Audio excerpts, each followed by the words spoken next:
Boa noite a todos e a todas, sejam bem-vindos ao Voz do Povo de hoje. Hoje a gente vai receber aqui o deputado Márcio Gerri, do Maranhão, do PCdoB. A gente bater um papo sobre a conjuntura nacional, política, né? O pessoal que quiser aí fazer perguntas, pode ficar à vontade. Boa noite. Espero que todos estejam bem. Já já a gente dá início. Já vou colocar aqui o deputado Márcio Gerri para da nossa chamada. Esperando aqui ele aceitar o convite. Opa, boa noite. E aí, tudo bem, Chiquinho? Boa noite, Tudo bom, meu querido? Beleza. Primeiro, eu queria te agradecer você ter aceitado o nosso convite para conversar. Claro, é um prazer, cara. Mandar um forte abraço para você, para o povo do Maranhão. E para a gente aproveitar aqui o nosso tempo, já que você está com a agenda corrida, já queria logo te perguntar a seguinte questão que você comentasse. A gente está vivendo um momento muito difícil da história do Brasil e ainda bem que nós temos, né, dentro do Congresso, uma oposição. Essa oposição vem cumprindo um papel sistemático quando não é para tirar de pauta, né, projetos prejudiciais, a gente consegue, digamos, reduzir os impactos. Então, eu queria que você avaliasse, Márcio Gerri, qual está sendo o papel da oposição, em especial da bancada do PCdoB, no enfrentamento aos ataques do governo Bolsonaro ao nosso povo. Chiquinho, boa noite uma vez mais, boa noite aos que nos assistem agora e aos que ficarão depois com a postagem desse bate-papo nosso aí em sua rede e na minha também. O papel da oposição tem sido um papel muito, muito importante nessa atual conjuntura. Nós temos um governo desprovido de responsabilidade, desprovido da responsabilidade mínima que se quer, que se deseja, que se pretende o governo. É um governo, o governo federal do Bolsonaro, em meio a uma pandemia, irresponsável, negligente, e não é exagero quando nós dizemos que é um governo genocida, porque é mesmo. Nós poderíamos ter salvo muitas e muitas vidas se o governo federal, se o presidente da República tivesse liderado governadores, prefeitos, a sociedade para combater a pandemia do coronavírus e seus efeitos. Né? Nós vamos chegar agora a 100 mil mortos no país e poderíamos ter um nível de letalidade bem menor se o presidente da República, ao invés de ficar na rua andando sem máscara e promovendo aglomerações, tivesse dado o exemplo que se espera de um mandatário da nação. Se ele, ao invés de ficar fazendo propaganda de cloroquina, se ele estivesse provendo a rede pública de hospitais do país, saúde, de medicamentos aceitos pela comunidade científica. Se, ao invés de ficar brigando com governadores, ele tivesse ficado aliado aos governadores. Enfim, um presidente da República que, em meio à pandemia, se presta a aquilo que, na verdade, ajuda o vírus. O Bolsonaro é presidente da República e o Brasil já tem quase 3 meses sem ministro da Saúde em meio à pandemia. Então, a oposição, diante disso tudo, desse descalabro absoluto, tem se esforçado, tem lutado muito, tem buscado construir caminhos, tem apresentado propostas, tem aprovado propostas importantes para o Brasil dentro da Câmara e também do Senado. E no meio da oposição, Chiquinho e demais, eu destaco muito a presença de nossa bancada, uma bancada pequena em tamanho, mas gigante naquilo que consegue fazer. É isso que a gente todos os dias ouve dos parlamentares, nossos pares de vários partidos dizerem. A nossa líder Perpétua Almeida, uma grande deputada, tem se destacado muito nesse trabalho de liderança do nosso partido. Cada um dos deputados do partido tem conseguido cumprir um papel muito importante. Relatorias do nosso companheiro Orlando Silva aprovadas, relatoria da Jandira Fegali, relatoria e proposições também da Alice Portugal, enfim, da Marcivânia, do Renildo Calheiros, né, do Daniel Almeida, enfim, todos nós estamos ali fazendo um esforço muito grande para honrar a história, a tradição do PCdoB e também honrar essa presença muito forte do partido, do parlamento brasileiro, sempre que ali está. Então, eu destaco muito positiva a ação do PCdoB e também há um aspecto importante que deve ser notado, que é o papel do PCdoB como um partido que consegue ajudar a articular a oposição. É um partido que é favorecedor do diálogo entre os partidos de oposição. Isso também é algo muito importante no momento que estamos vivendo no nosso país. Portanto, uma avaliação muito positiva das ações da oposição e, dentro disso, da atuação do nosso PCdoB. Sem sombra de dúvidas, eu posso falar aqui pelo Ceará, nós temos um grande governador, que é o Camilo Santana, mas eu sou até suspeito em dizer que o governador Flávio Dino vem liderando, né, essa frente de oposição dos governadores e, sem sombra de dúvida, o Bloco do Nordeste, o governador Flávio Dino vem tendo um papel muito importante. Tanto é que vem sendo duramente atacado pelo governo Bolsonaro, né? Lá atrás, com o ministro Lorenzoni, ele naquele diálogo em que ele chamava de Paraíba, e mais recente, ironizando o plano de geração de emprego proposto pelo governador Flávio Dino, que é uma das maiores lideranças do Brasil e está em processo de ascensão. Aqui tu atribui, Márcio Gerri, esses ataques sistemáticos ao governador Flávio Dino, o que você acha que o gabinete do ódio, né, vem veiculando em todos os meios ataques contra o governador, especificamente contra ele? O que é que tu consegue enxergar? Olha, em primeiro lugar, há de se considerar que o Bolsonaro não faz e tem raiva de quem sabe fazer. Em segundo lugar, o Bolsonaro tem a rilia da palavra trabalhar, porque ele também não sabe trabalhar. O Bolsonaro não gosta da palavra emprego, porque ele só sabe arrumar emprego para miliciano. Essa é a realidade que temos no Brasil hoje, infelizmente. Então, toda a plataforma, toda a agenda que o governador Flávio Dino defende, que é uma agenda boa para o país, que é uma agenda boa para os mais pobres, para os que mais precisam de ações do Estado brasileiro, tudo isso é algo que incomoda o presidente da República. Então, essa insatisfação do Bolsonaro com o governador Flávio Dino só mostra ao Brasil o valor do Flávio Dino. Só mostra ao Brasil que, diante de um presidente insensível, incapaz, inepto, irresponsável, negligente, nós temos um governador que é responsável, que é ativo nas suas ações, que tem responsabilidade com o seu povo, mas não só, que tem responsabilidade para com o Brasil, razão pela qual dialoga com os demais governadores, como é o caso do Camilo, e todos os governadores do Nordeste, todos os governadores do Brasil, para encontrar um caminho para o país. Se o Bolsonaro não apresenta um caminho, os governadores se apresentam para construir e apresentar este caminho.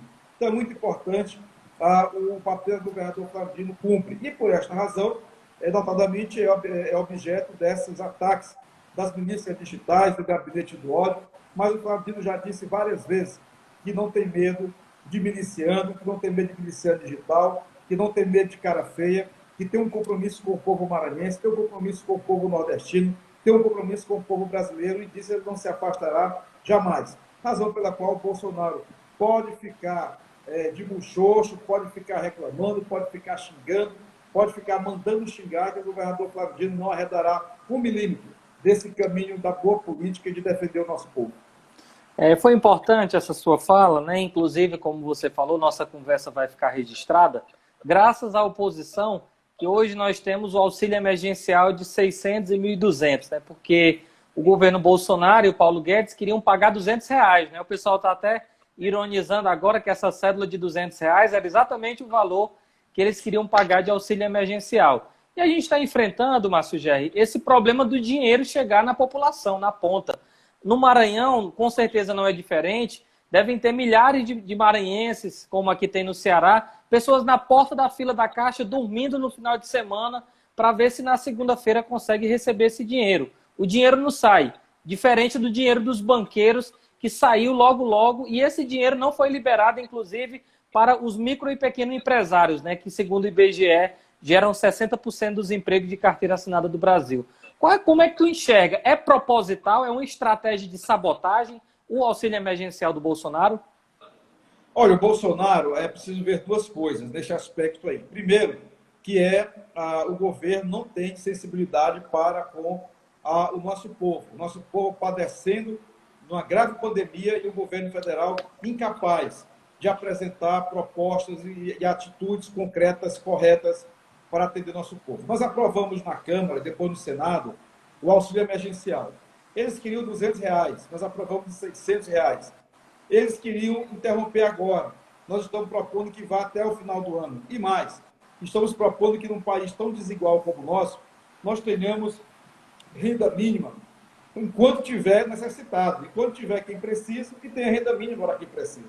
Mas agora estamos focados para que, pelo menos, nós tenhamos o auxílio emergencial até o final do ano. O governo, após a aprovação do Congresso Nacional demorou a operacionalizar. Quando operacionalizou, se atrapalhou todo, né? Não tomou as medidas sanitárias adequadas. Aqui no Maranhão, por exemplo, o governador Flavio teve que fazer requisição de Corpo de Bombeiro Civil para ajudar a Caixa Econômica Federal a pagar. Então, tinha funcionários, servidores recrutados pelo governo do Maranhão para organizar as filas na Caixa Econômica Federal. Então, um descaso absolutamente visível do governo Bolsonaro para com o nosso povo. Agora, Chiquinho, tem outra dimensão, que é também muito grave, que é a dimensão da incompetência mesmo. O governo Bolsonaro é um amontoado de incapacidades, dirigida por um presidente incapaz. Então, essa é a tragédia brasileira. Setores da sociedade brasileira, aí os setores da mídia, setores empresariais, setores partidários, nos empurraram para essa tragédia, para esse buraco, para este acidente histórico chamado Jair Messias Bolsonaro, que de Messias não tem nada. Então, essa realidade que nós temos hoje no país é um governo que é insensível às questões sociais e, ao mesmo tempo, quando é forçado pelo parlamento a ter que tomar medidas, as toma de maneira atabalhoada. Então, é um governo também incompetente. Outra questão, né, a gente teve agora, recentemente, há pouco tempo, a prisão do Queiroz, né, o chefe da milícia, que era o operador do esquema do Flávio Bolsonaro e, por consequência, da família, e que, infelizmente, uma decisão monocrática do presidente do STJ garantiu que ele e a mulher foragida passassem pela prisão domiciliar. Isso, sem sombra de dúvidas, né, é um afronto para o judiciário brasileiro e eu espero que logo, logo possa ser corrigido. Ao mesmo tempo, o Bolsonaro se calou, né? Ele parou ali de fazer participar dos atos. Até teve um agora, recentemente, que ele levantou ali a cloroquina, mas diminuiu. Você atribui, Márcio Gerri, essa coincidência, digamos, do Bolsonaro ter ficado caladinho com medo do Queiroz fazer a delação premiada? Olha, o fato concreto é que quando o Queiroz foi preso, o Bolsonaro emudeceu. Dizem também que ele não dormiu.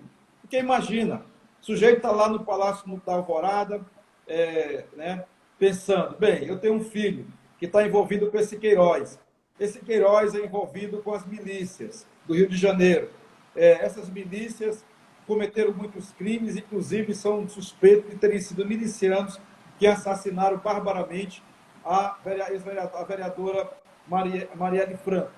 Então veja que é uma sucessão de personagens envolvidos com o crime nas proximidades do presidente da República.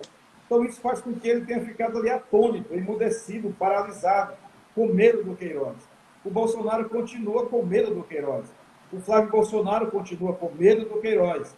Né? E se cometem exageros, né, no sistema de justiça, quando uma foragida é beneficiada com uma prisão domiciliar junto com o marido, que estava ali também já preso. Exageros jurídicos ali também cometidos. Então, é lamentável, por isso que eu disse, Chiquinho, que nós estamos em meio a uma tragédia. Não só da tragédia da pandemia, lamentável, mas também a tragédia política, que é a tragédia de termos um presidente da República cercado de filhos amalucados, de milicianos digitais, de milicianos, e de toda sorte de crimes ali cometidos. Então, o Bolsonaro deu aquela emudecida com medo do que o Queiroz possa revelar. O Queiroz, se falar, vai realmente colocar em maus lençóis o Flávio Bolsonaro, que hoje é senador, e vai colocar em maus lençóis o seu amigo, presidente da República, Jair Bolsonaro. Aí no Congresso, Márcio, você tem que conviver com uma bancada, né, muito diversa, de diversos partidos. E nós temos aí o famoso Centrão, né, com Valdemar Costa Neto, Roberto Jefferson e uma série de outros deputados, né, que já foram deputados também, e que o Bolsonaro resolveu se abraçar nesse Centrão, inclusive dando ministérios, como é o caso do Ministério das Comunicações, né, entregue para o genro do Silvio Santos. Como é que tu enxerga esse movimento, né, dele ter criticado a campanha toda, inclusive o próprio general Heleno, né, chegou a cantar uma música na convenção que homologou a candidatura do Bolsonaro, e agora ele faz tudo ao contrário, se abraçando com esse Centrão, que você tem aí vários líderes corruptos, né, que já foram condenados. Como é que tu enxerga? O que é que ele está buscando nesse movimento do Centrão? Olha, o Bolsonaro tem uma relação muito insegura com o parlamento brasileiro, com a Câmara e com o Senado, né?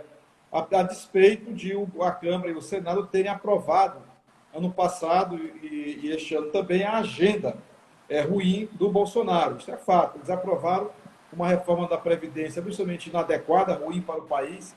Eles aqui e ali aprovam proposições contra o voto da oposição, que são ruins para os trabalhadores, né? Já fizeram isso, inclusive, este ano, em meio, inclusive, à própria pandemia. E o Bolsonaro se viu ali ameaçado, fragilizado, e tentou se agarrar na tábua de salvação, ressuscitando ali o Centrão. Mas nem o Centrão confere ao Bolsonaro a estabilidade que ele acha que precisa ter. Porque veja que a aproximação do Bolsonaro fez até com que se dividisse esse Centrão. Até o Centrão, esse núcleo aqui rachou em 2 blocos, porque muita gente acha que é um exagero a pregação, especialmente alguns acham a pregação antidemocrática do Bolsonaro. Bolsonaro é um presidente com aspirações ditatoriais. Ele só não é um ditador porque sabe que a sociedade brasileira e suas instituições não aceitarão jamais. Mas ele dorme e acorda pensando em ser um ditador. Então, a pregação antidemocrática do Bolsonaro realmente incomoda muito o parlamento brasileiro, inclusive aqueles que são do campo do centro, do campo da direita, no espectro político ideológico. Tamanha a ruindade desse presidente Bolsonaro. Ele está agora se sustentando num pedaço do centro, que é na Câmara, tentando articular esse centrão aí, com idas e vindas, teve deserções já de dois grandes partidos e um partido pequeno, porém com tradição na casa. Isso mostra a falta de credibilidade do presidente da República dentro do parlamento brasileiro. Uma outra questão, Márcio Gerri, não sei se você chegou a ver a entrevista do Fantástico no domingo, que revelou o esquema muito sofisticado das fake news, né? O esquema que envolvia agentes públicos que usavam inclusive a máquina do Congresso Nacional, computadores, gabinetes, vários assessores parlamentares contratados com dinheiro público, em que eles filtravam diretamente os parlamentares da oposição, direcionando ataques de ódio, né? Nós já temos aí várias ações, inclusive no STF, o próprio Alexandre de Moraes vem batendo de frente, né? Inclusive mandou o Facebook Brasil bloquear e excluir uma centena de contas. Como é que você enxerga esse movimento organizado do gabinete do ódio e qual é o papel da oposição para a gente conseguir, de fato, extirpar, extinguir essa ameaça que, inclusive, nessas eleições municipais, manipularão a máquina eleitoral? Primeiro é preciso dar a isto o nome que isto tem. Grupo criminoso. Porque esses grupos de milícia de fake news, eles cometem crimes. Quem comete crime é criminoso. E criminoso merece o rigor da lei, né? A aplicação da justiça. Eu integro a CPMI da fake news, né? Temos visto lá muitos absurdos e apresentado soluções ao Brasil para combater as fake news. Lá, por exemplo, nós tivemos as informações sobre um grupo chamado Bolsofeios, um grupo de fake news, instalados no gabinete do deputado Eduardo Bolsonaro, ou seja, usando recursos públicos da Câmara dos Deputados para disseminar fake news. Nós vimos depois, agora mais recentemente, fake news no Palácio do Planalto.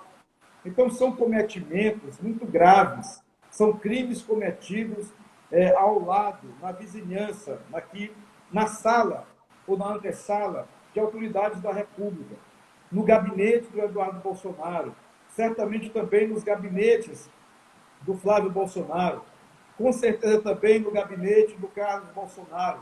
Enfim, é uma família que se parece mais com aquela família histórica dos quadrinhos, dos irmãos Metralha, né?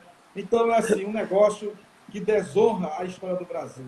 Aliás, sobre desonra, o Bolsonaro, quando foi do Exército, era um capitão, ele foi expulso do Exército, porque desonrou a farda de uma instituição respeitável, que é o Exército Brasileiro. E agora, como presidente da República, ele desonra a instituição que é a presidência da República. Então, a ocorrência das fake news, o Supremo está correto, o Parlamento brasileiro está correto, nós temos que enfrentar este problema com a gravidade que ele tem. Nós não podemos aceitar como normal o cometimento de crimes na internet contra a honra das pessoas para alterar processos eleitorais, como foi na eleição de 2018. Não fosse o conluio político-judiciário, liderado pelo Moro, pelo Dallagnol, não fosse o conluio midiático liderado pela Globo e outras emissoras, não fosse o conluio que acobertou a ocorrência de fake news, jamais o Brasil estaria passando pela vergonha inédita perante o mundo de ter um presidente desonrado, incapaz, inepto, tosco, boçal, grosseiro, como é o presidente Bolsonaro.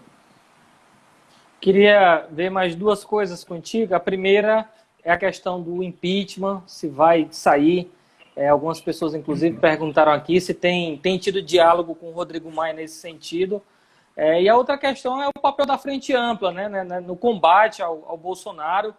Como é que tu tem enxergado a construção dessa Frente Ampla e qual é o papel dela para a gente resguardar a nossa democracia? Vamos lá, são dois temas importantes. Primeiro, o impeachment. Crime de responsabilidade cometidos pelo Bolsonaro, nós já temos de sobra. Já dá para fazer aí uns 10 impeachment. Agora, o impeachment não é só a ocorrência do crime de responsabilidade. Fosse assim, a presidenta Dilma jamais teria sofrido impeachment, porque não cometeu crime algum. Ora, quem não comete crime de responsabilidade não deve sofrer impeachment, como foi o caso da presidente Dilma Rousseff, que foi impeachmentada sem ter crime de responsabilidade. No caso do Bolsonaro, ele permanece, apesar dos vários crimes de responsabilidade cometidos, inclusive um crime que resulta em mortes, porque a irresponsabilidade do governo federal com a pandemia faz aumentar o número de mortes. As mortes seriam inevitáveis, claro, em todas as partes do mundo, mas poderiam estar num nível muito menor se o Estado brasileiro tivesse tido as providências necessárias para proteger o nosso povo. Então, o presidente da República, Jair Bolsonaro, já cometeu vários crimes de responsabilidade, inclusive estes que resultam em mortes de brasileiros e brasileiras, razão pela qual merecia sofrer impeachment. Mas, como eu disse, impeachment não é apenas ter o crime de responsabilidade, tem uma correlação de forças, tem uma situação política. E, infelizmente, não há uma correlação de forças favorável. Nós estamos ainda sob a pandemia, nós estamos trabalhando no Congresso Nacional ainda de maneira virtual, nós não podemos fazer manifestações de rua. Então, tudo isso vai fazendo com que o Bolsonaro se escolhe e não tenhamos possibilidade de fazer uma pressão coordenada, organizada, forte sobre o Congresso Nacional para ter o impeachment. E a segunda questão desse bloco, desse tema, é a questão da Frente Ampla. A Frente Ampla é uma necessidade histórica do momento. Nós não podemos minimizar o avanço das forças antidemocráticas do Brasil. Nós não podemos desconsiderar o nível de fascistização de um segmento da política nacional. Nós não podemos ficar achando que é pequena, são pequenas as manifestações nas redes sociais, pedindo o fechamento do Supremo, do Congresso Nacional, enfim, pedindo volta do AI-5, da ditadura. A gente não pode subestimar esse movimento de extrema-direita no Brasil. Para salvaguardar a Constituição Federal, para proteger a democracia, os direitos do povo, nós precisamos de uma frente ampla. E essa frente ampla não pode se estruturar olhando para o passado, como tem dito o governador Flávio Dino. Nós temos que olhar para o futuro, porque se a gente ficar só prestando conta dos erros do passado recente, nós não vamos juntar em volta do debate democrático muita gente que objetivamente se arrependeu das besteiras que fez, que objetivamente faz uma autocrítica, que hoje condena o governo Bolsonaro. Todos contra Bolsonaro. Quem for da democracia, quem for contra Bolsonaro, quem respeita a Constituição e as leis, nós temos que apertar a mão, puxar para o nosso lado e marcharmos juntos para defender o nosso país, defender a nossa pátria, fazer com que a gente tenha a preservação dos direitos do povo e fazer com que nós construamos um caminho de recuperação de um governo democrático popular capaz de impulsionar um projeto nacional de desenvolvimento em nossa pátria. Será que esse projeto será liderado pelo nosso governador Dino? Olha, eu tenho esperanças que sim. Vamos ter fé no nosso povo, fé em Deus, fé no grande caminho. O Flávio Dino é um líder preparado, tem qualidades, atributos muito importantes, porque é uma pessoa que tem uma elevada qualificação política, uma biografia irretocável e mostrou também que é bom de governo, sabe governar bem para a maioria do povo. E mostrou também que é bom de voto, porque sabe destruir, sabe governar, destruindo paradigmas do passado e sabe também vencer eleições enfrentando forças poderosas como foi aquelas que nós enfrentamos aqui no Maranhão e derrotamos uma vez, depois derrotamos outra vez e estamos caminhando para construir um caminho cada vez mais virtuoso na história do nosso querido estado do Maranhão. Márcio Gerri, eu queria te agradecer pelo tempo que você ficou aqui com a gente, parabenizar pela tua atuação no Congresso, dizer que eu fico muito feliz de ter um comunista igual a você defendendo o nosso povo em Brasília e espero que tu continue, assim como a nossa bancada, a ter muita firmeza, liderando essa frente de oposição forte com o nosso governador Flávio Dino, para que, sem sombra de dúvidas, logo a gente estabelecer dias melhores para o nosso povo. Queria passar para as tuas considerações finais e te agradecer por você ter aceitado o nosso convite. Eu agradeço muito a oportunidade, o diálogo, esse tete-a-tete aqui virtual contigo aí. Só lembrando que falamos aqui de temas importantes, deixo aqui um resumo para ficar em nossas redes, a importância da frente ampla em nosso país, a necessidade do impeachment desse presidente que comete crime de responsabilidades, a necessidade de combatermos as fake news na política. Nós não podemos aceitar fake news, temos que ter um marco de uma regulação, leis mais rigorosas para punir quem comete esses crimes. Lamentar que o Bolsonaro, esse presidente que está tão instável na condução, tem que reorganizar um grupo, esse centrão, em que ele estrutura com base no toma lá da cá, que ele dizia que era contra no passado. Lamentar que esse presidente da República tenha envolvimento com milicianos, queira proteger Queiroz e sua turma. Enfim, comentamos também aqui o tema do Queiroz.